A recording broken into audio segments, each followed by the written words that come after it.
ये जो does God exist की डिबेट है, ये दरअसल शुरू इस पॉइंट से होती है कि तुम यहाँ हो, मैं यहाँ हूँ, ये फ़ोन यहाँ एग्जिस्ट करता है और तमाम सारी चीज़ें जो इस दुनिया में एग्जिस्ट करती हैं।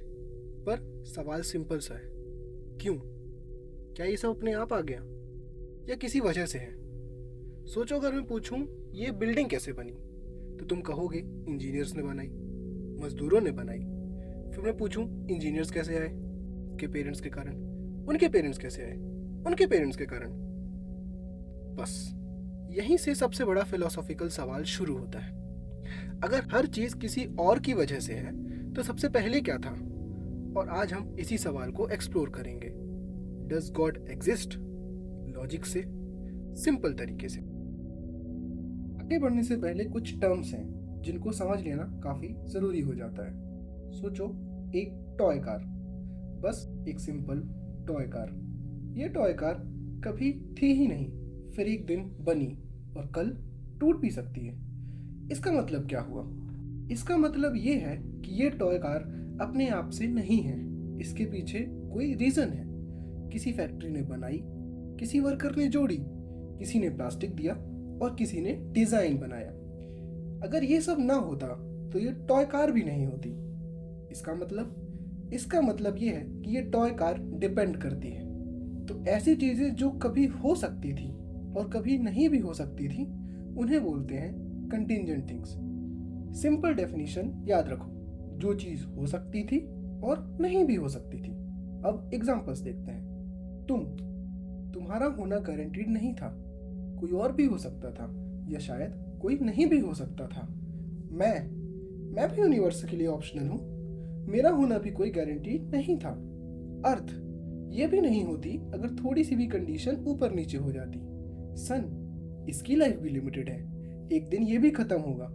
यूनिवर्स, हाँ, पूरा यूनिवर्स भी, ये भी कभी नहीं होता और लॉजिकली ये ना होना भी पॉसिबल था। तो अब एक इंपॉर्टेंट सवाल आता है, अगर तुम डिपेंडेंट हो, मैं डिपेंडेंट हूँ, अर्थ डिपेंडेंट है, यूनिवर्स डिपेंडेंट है, तो ये सब डिपेंडेंट आखिर किस पर है?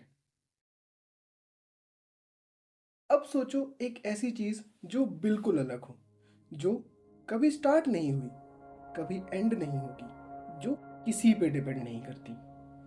बाकी सब चीजें गिर सकती हैं, बदल सकती हैं, टूट सकती हैं, पर ये नहीं।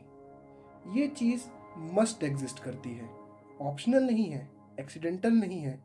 इसे कहते हैं नेसेसरी बीइंग। यहाँ नेसेसरी का मतलब ये नहीं है कि हमें पसंद है, नेसेसरी का मतलब ये है कि अगर ये ना हो तो कुछ भी नहीं हो सकता। अब अगर हर चीज कंटिंजेंट है और एक दूसरे पर डिपेंड करती है, तो ये डिपेंडेंसी का चेन चलता ही रहे तो कभी कुछ स्टार्ट ही नहीं करेगा। जैसे ट्रेन का इंजन ना हो और सब बोगीज एक दूसरे को पुश कर रही हूं, ट्रेन चलेगी नहीं। इंजन होना जरूरी है और यहीं से इस फिलॉसफी का ओरिजिन होता है। इस फिलॉसफी पर सबसे पहले सीरियसली बात की थी एरिस्टोटल ने। उसने कहा, जो चीज मूव करती है वो किसी और से मूव होती है। एक डोमिनो गिरा क्योंकि किसी और ने धक्का दिया, पर कहीं ना कहीं एक ऐसा होना चाहिए जो खुद मूव ना हो लेकिन बाकी सबको मूव करे। उसे कहा गया अनमूव्ड मूवर। बाद में लेबनीज ने एक और डीप सवाल पूछा, why there is something rather than nothing. सोचो, अगर कभी कुछ भी ना होता तो आज कुछ भी नहीं होता, क्योंकि नथिंग से समथिंग नहीं आता। इमेजिन करो एक लंबी चेन, ए से बी, बी से सी, सी से डी, डी से ई, ई से एफ और एफ से जी। हर एक चीज किसी और की वजह से एग्जिस्ट करती है। ए एग्जिस्ट करता है क्योंकि बी है, बी करता है क्योंकि सी है, सी करता है क्योंकि डी है, और ऐसे ही चलता जाता है। सवाल ये नहीं है कि चेन चल कैसे रही है, सवाल ये है कि ये चेन शुरू कहाँ से हुई। कंटिंजेंसी थ्योरी यहाँ एक प्रॉब्लम उठाती है।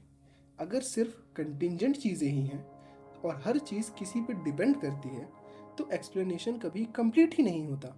क्योंकि तुम पूछते हो ये चीज़ क्यों एग्जिस्ट करती है, जवाब मिलता है क्योंकि उसके पीछे एक और चीज़ है। फिर तुम पूछते हो वो क्यों एग्जिस्ट करता है, तो जवाब आता है क्योंकि उसके पीछे एक और चीज़ है।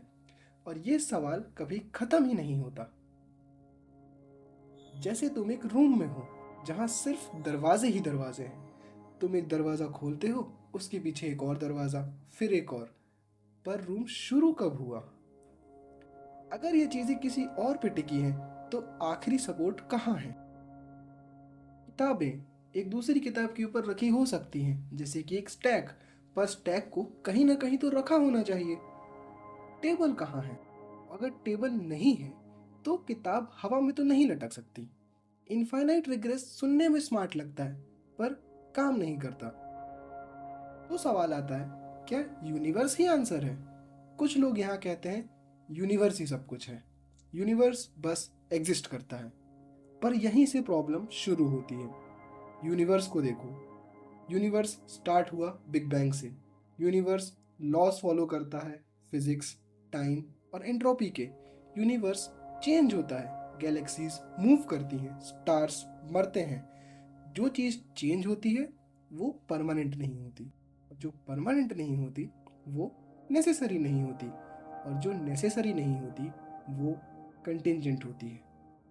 अब सवाल आता है कि आखिर यूनिवर्स कंटिंजेंट क्यों है? तो यूनिवर्स का एक बिगिनिंग पॉइंट है। जो चीज़ शुरू होती है वो शुरू ना भी हो सकती थी। इसका मतलब यूनिवर्स का होना गारंटी नहीं था। अगर लॉस थोड़े अलग होते, टाइम थोड़ा अलग बिहेव करता, एनर्जी का बैलेंस थोड़ा इधर उधर होता, तो यूनिवर्स होता ही नहीं।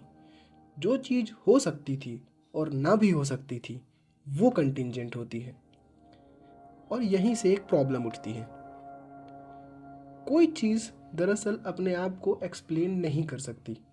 जैसे कि कोई बुक खुद को नहीं लिख सकती, कोई स्टूडेंट खुद का टीचर पहले से नहीं बन सकता। एक्सप्लेनेशन हमेशा बाहर से आनी चाहिए। तो यूनिवर्स अपनी एक्सप्लेनेशन खुद कैसे देगा? तो अगर यूनिवर्स कंटिंजेंट है और कंटिंजेंट चीज़ खुद का एक्सप्लेनेशन खुद नहीं होती, तो एक्सप्लेनेशन आएगा कहाँ से? अगर चेन को कहीं ना कहीं रोका नहीं तो कुछ स्टार्ट भी नहीं होगा। जैसे तुम कह रहे हो कि मैं कल काम करूँगा क्योंकि कल के बाद का प्लान है, पर कल के बाद भी एक कल आता है और उसके बाद भी एक कल आता है, तो तुम काम शुरू कब करोगे? कभी नहीं। इसलिए कंटिजेंसी थ्योरी कहती है अगर एग्जिस्टेंस को एक्सप्लेन करना है तो सिर्फ कंटिजेंट चीज़ काफ़ी नहीं, कहीं ना कहीं एक non contingent necessary self explanatory reality होनी चाहिए, वरना कुछ भी एग्जिस्ट नहीं करता। यहीं से एंट्री मिल जाती है क्रिटिक्स को। अब क्रिटिक यहाँ आकर कहते हैं कि ये सब अननेसेसरी चीज़ें हैं। कंटिंजेंट नेसेसरी बीइंग का होना ये सिर्फ एक वर्ड प्ले है, क्योंकि आपके पास कोई डेफिनेट आर्ग्यूमेंट नहीं है। वो अपने ऑब्जेक्शन में कई सारी थ्योरीज रेज करते हैं। जैसे कि पहली थ्योरी, इनफाइनाइट चेन पॉसिबल है। उनका ये कहना है कि क्यों ज़रूरी है कि किसी चेन की स्टार्टिंग हो? चेन बस चलती ही तो जा सकती है। क्या हर चीज़ का स्टार्टिंग पॉइंट होना चाहिए? क्रिटिक्स कहते हैं शायद रियलिटी ही ऐसी हो। वो दूसरा ऑब्जेक्शन रेज करते हैं, यूनिवर्स ही नेसेसरी हो सकता है। हो सकता है कि यूनिवर्स का होना बिल्कुल नॉर्मल हो, बस है, जैसे नंबर्स होते हैं, जैसे लॉजिक होते हैं। शायद यूनिवर्स का ना होना पॉसिबल ही नहीं, इसलिए किसी एक्स्ट्रा एक्सप्लेनेशन की ज़रूरत ही नहीं। तीसरा और सबसे पॉपुलर ऑब्जेक्शन जो क्रिटिक उठाते हैं वो ये उठाते हैं कि गॉड को ही फ्री पास क्यों? तुम कहते हो कि हर चीज़ का रीज़न चाहिए, फिर अचानक बोल देते हो कि गॉड का रीज़न नहीं चाहिए। ये स्पेशल प्लीडिंग नहीं है तो क्या है? रूल्स सबके लिए तो सेम होने चाहिए ना। ये ऑब्जेक्शन रैंडमली नहीं आए थे, ये उठाए गए थे हिस्ट्री के बड़े थिंकर्स के द्वारा, जैसे कि डेविड ह्यूम। उनका मानना था कि कॉजन और नेसेसिटी ह्यूमन हैबिट हो सकती है, रियलिटी शायद वैसी ही नहीं जैसे हम उसे सोचते हैं। फिर आए बर्ट्रैंड रसल। बर्ट्रैंड रसल ने एक फेमस लाइन बोल दी, the universe is just there, that's all. Simple, clean, direct. पर यही एक सवाल उठता है कि क्या जस्ट देयर सिर्फ एक एक्सप्लेनेशन होता है, या बस तुम बोल रहे हो कि बस है, पूछो मत? अगर यही लॉजिक हम हर चीज़ में लगा दें तो साइंस भी रुक जाती है, फिलॉसफी भी और रीजनिंग भी। तो ऑब्जेक्शन स्ट्रॉन्ग है, सीरियस है, इग्नोर करने लायक नहीं है। पर क्या ये ऑब्जेक्शन कंटिजेंसी थ्योरी को एक्चुअली तोड़ पाते हैं? यहीं पर कंटिंजेंसी थ्योरी का सबसे इम्पॉर्टेंट ट्विस्ट आता है। चेन चाहे इनफाइनाइट हो, पर चेन का होना खुद एक्सप्लेन करना पड़ेगा। ये पॉइंट अक्सर मिस हो जाता है। सोचो, इनफाइनाइट का मतलब सिर्फ इतना है कि चेन खत्म नहीं हो रही है। इनफाइनाइट का मतलब ये नहीं है कि एक्सप्लेनेशन मिल गई। एग्जिस्टेंस का सवाल अब भी खड़ा रहता है। सोचो, इनफाइनाइट बुक्स हो सकती हैं, एक के ऊपर एक तक रखी जा सकती हैं, पर सिंपल सा सवाल, ये बुक्स रखना पॉसिबल कैसे हुआ? सिर्फ इसलिए नहीं क्योंकि नीचे एक और बुक है, बल्कि इसलिए क्योंकि एक फ्लोर है। फ्लोर बुक का पार्ट नहीं है, वो चेन का हिस्सा नहीं है, पर बिना फ्लोर के बुक का स्टैक होना ही पॉसिबल नहीं होता। फ्लोर एक्सप्लेनेशन का पार्ट नहीं है, एक्सप्लेनेशन का बेस है, और यहीं से एंट्री होती है नेसेसरी बीइंग की।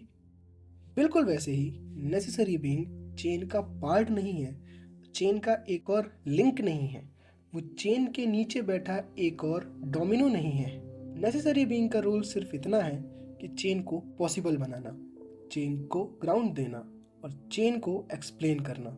ये कॉज एंड इफेक्ट का गेम में एक और मूव नहीं है, ये गेम के रूल्स का रीज़न है।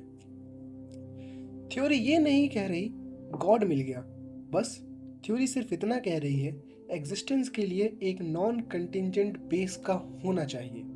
बस, ना रिलीजन, ना स्क्रिप्चर, ना फेथ, ना डिमांड, सिर्फ लॉजिक। अगर ये सब कुछ डिपेंडेंट है तो कुछ ऐसा होना चाहिए जो डिपेंडेंट ना हो, वरना कुछ भी एग्जिस्ट नहीं करता। सबसे बड़ी कंफ्यूजन यहीं आती है। दिक्कत तब आ जाती है जब क्रिएटर गॉड और रिलीजियस गॉड को एक ही समझ लिया जाता है, और जैसे ही ये मिक्स होता है पूरी डिबेट गलत डायरेक्शन में चली जाती है। सोचो, एक फ़ोन है, फ़ोन का एक डिज़ाइनर होता है और फ़ोन का एक यूज़र मैनुअल होता है। अब सोचो, अगर यूज़र मैनुअल गलत हो, इनकम्प्लीट हो, कंट्राडिक्टरी हो, तो क्या इसका मतलब ये है कि डिज़ाइनर एग्जिस्ट नहीं करता? नहीं, डिज़ाइनर और मैनुअल अलग अलग चीज़ें होती हैं। मैनुअल डिज़ाइनर का क्लेम करता है, पर मैनुअल ही डिज़ाइनर नहीं होता। बिल्कुल वैसे ही क्रिएटर गॉड का कॉन्सेप्ट और रिलीजन के क्लेम्स सेम चीज़ नहीं है। कंटिंजेंसी थ्योरी ये नहीं पूछती कि गॉड अच्छा है या बुरा, दुनिया में इनजस्टिस क्यों होती है, कौन सा रिलीजन सही है। ये सारे सवाल अलग डोमेन के हैं। सवाल इंपॉर्टेंट हैं, पर अलग हैं। कंटिंजेंसी थ्योरी सिर्फ एक बेसिक सवाल पूछती है, क्या एग्जिस्टेंस के लिए एक नॉन कंटिंजेंट बेस का होना ज़रूरी है या नहीं? बस। इस बात को बहुत क्लैरिटी से समझाया था इमैनुअल कांट ने। उन्होंने कहा था, रीज़न का काम है एग्जिस्टेंस तक पहुंचना, पर फेथ, मोरालिटी और जस्टिस वो एक अलग रेलम में आ जाती हैं। रीज़न ये नहीं बताता कि गॉड कैसा है, रीज़न सिर्फ इतना बताता है कि होना लॉजिकली ज़रूरी है या नहीं। इसलिए याद रखो, गॉड का होना और गॉड का अच्छा होना सेम सवाल नहीं है। अगर हम दोनों को मिक्स कर देते हैं तो ना तो लॉजिक बचता है, ना डिबेट। और कंटिंजेंसी थ्योरी सिर्फ लॉजिक की बात करती है, फेथ बाद में आता है।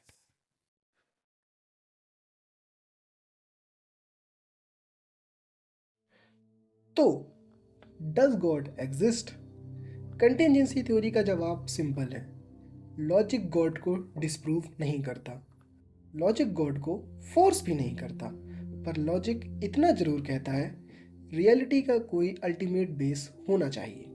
उस बेस को तुम गॉड बोलो, नेसेसरी बीइंग बोलो, अल्टीमेट रियलिटी बोलो, नाम अलग अलग हो सकते हैं, सवाल वही रहता है। अगर ये वीडियो तुम्हें समझ आया, लाइक करो, कमेंट में लिखो कंटिंजेंट और सब्सक्राइब करो। अगला वीडियो किस टॉपिक पर होना चाहिए ये भी बताओ।